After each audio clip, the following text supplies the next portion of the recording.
Let's actually talk about that a bit. The journey pre-intuition to cultivation to now listening or being devoted to intuition. You share with us a little bit about that journey. I think it's important for very heady people to hear from not just me, Yeah, but someone else about that journey. yeah, you and me both. As I call the degrees that I have, the Yeah, golden I shot, know. I saw. Yes, I saw. I saw. right?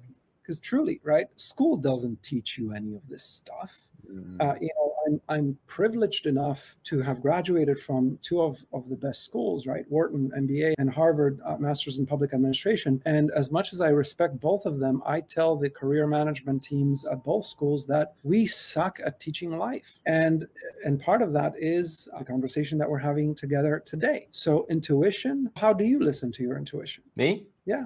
Great question. I would say, so I'll share sort of the origin story. So before, my body's role is just to carry my head. I didn't care about anything else. The whole thing was to optimize this. Yeah. And then through my own journey and seeking and exploration and also falling my face more than a few times, I realized, oh, I have 4 boosters on my rocket. Why am I only using one? It's dumb. If I care to optimize my life, integrate all of them, And what were those 4 boosters? the body, the mind, the heart, and the spirit, minimally on the Yep. self level. So the more I realize the wisdom is in the totality of the mind, the heart, and the body. And these days, how I listen to my intuition is, I think the best experience of that is, it's not even a voice, it's an inner knowing. So especially doing like a plant medicine ceremony or something like that, where it's just like, this is it. Now I'll write it down and then I can go back to look for evidence using the mind. I'm not saying to just surrender and trust whatever voice that's coming through the body or anything. It's more of just a inner knowing. And at the same time, I'm going to also verify it, do my research and, oh, okay, that makes sense. Then move forward. That's how I'm going about it right now today.